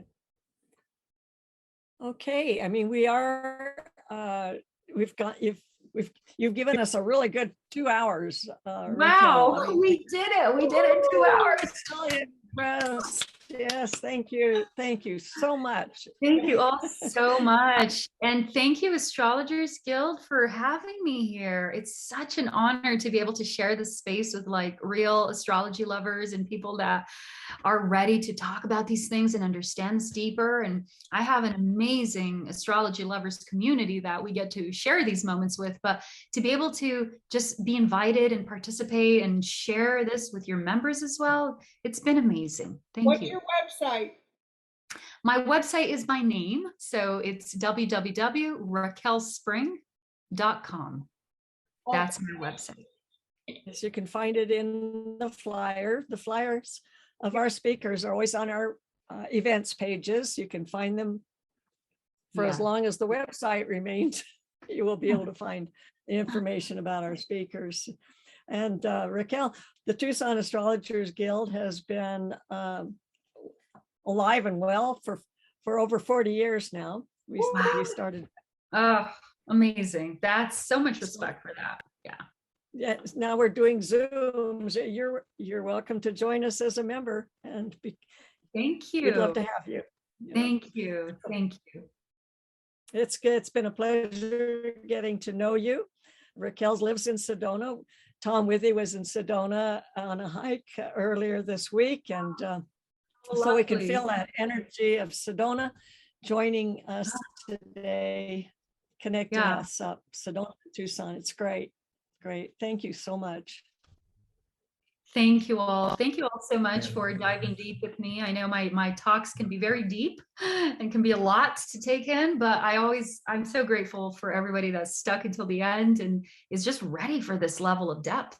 After all, the Scorpio season coming up here is going to really have us go deep. So to take this journey, all of us together, it's a really powerful thing to prepare spiritually, emotionally for everything that's to come. So thank you. I'm going to second your comment about a spiritually deep Yes. talk. I don't have a question. Well, I do have lots of questions, of course, but I want to talk to you personally about that rather than clutter up the time. I just want to make a comment. A lot of people have been saying, oh, excellent talk, great talk, and all that. And I agree, in part because it's rather personal. My ascendant is 28.5 Taurus. So you talked quite a lot about the nodes going over the axis and from first house to 12th house and what that really means. And I kind of knew the nodes because I've been doing astrology for 30 years, but it wasn't like with a spiritual depth where you explained what it means to a person when North Node goes across the ascendant and into the 12th house, which all happened right at the end of January. For so much for giving me specifically, as well as everybody on Zoom, a really, it's very, very valuable. Just that little bit of talking nodal axis going across the ascendant descendant axis. Wow. Thank you so much for sharing that, Frank. Yeah, my passion is really to go deep into the heart soul essence, as I always say, of all the alignments, all the planets, all the houses, all the configurations. So, and the fact that you guys show up for this level of depth and are able to go that deep in understanding more about yourselves and your life events, this is so gratifying for me. I'm just filled with joy. So thank you also for sharing this moment with me. Well, one of our members from Flagstaff says, greetings, great talk, spiritually deep and uplifting. And then this person, Reagan Jackson, says, thank you from Melbourne, Australia. Oh, yeah. This is like the other side of the world right now. Wow. Amazing. What is your birth sign and ascendant, Rachel? Oh, so I'm a Gemini sun, a Sagittarius ascendant, Oh, wow. a Libra moon. I've got 4 planets in Libra, so the Libra really shines through. Got that. Yeah. So the nodes have been affecting you Yes. recently. Yes. Absolutely. Oh my goodness. Oh, and speaking of that, the last eclipse in Gemini that we had was on the day, on the hour, and on the minute of my birthday, Oh my of my gosh. solar return. So I got that solar return on the same hour and minute of the eclipse. So Oh, yeah, I'm totally feeling that life change. What changed in your life? You know, it's mainly revolving around my work and just everything that wants to pick up with my work. I've been doing this for about 5 years now, Yeah. but especially being in Sedona, there's a lot of things that have been building up to like really, there's a lot that's being required of me. And so it's with the nodes getting ready to enter my 6th house, it's time to roll up my sleeves and work. So yeah, lots of big life changes with that. I have actually tomorrow, I have a Hollywood producer who's coming over from Hollywood to meet with me. He's been one of my clients for 3 years, and we've been talking for a while about doing a project together. And so he's flying in tomorrow to begin he wants to document my story. I have a fascinating story, not to get too deep into it, but I was born and raised in a cult in Brazil. And it was an international cult. That's where I learned my English. John of God? No. It is interesting. A similar name is called Children of God. Okay. And then they changed their name to the family, but they were very controversial. And I was born there. My parents were part of it. And so I have a really fascinating story. I had cancer. I got healed of it. It's just a lot of different things that led me up to here. Astrology is just the icing on the cake. So yeah, this man is coming tomorrow, and we're going to spend a week going through my life. And he wants to help either make a documentary of it or a movie or a book. We're not sure yet, but there's just a lot of things like like that are happening to me this year, and it's part of the eclipse. So Oh, exciting. Wow, good for you. Please keep us in the loop. Right? Yeah. We look okay, forward to yes, seeing yes, And I do hope to be back. And the meeting's occurring in Sagittarius, the moon. Talk about getting your message out with the producer. It just blew my mind. Yeah, I know, exactly. So The moon. yeah, astrology has been a lifesaver to me. Otherwise, I would have no idea what was happening. Yeah, I'm grateful. Anyway, I'm so glad that we got to cover everything in time, and that I got to meet lots of new people and make new friends. I hope to stay in touch with all of you. Thank you so much. Thank you. This was Thank wonderful. Good. All right, Guys, have a wonderful weekend. Thank we'll you. say goodbye to you. We can stay, the rest of us can stick around and chat if you want to. We have the Zoom open for Oh, another how hour. fun. Okay. All right. Well, I do have another appointment soon, so I will have to log off. We'll let you go. Thank you so much. you. All Love right. and Bye. blessings to all. Yeah. Bye. Bye. Namaste. Bye.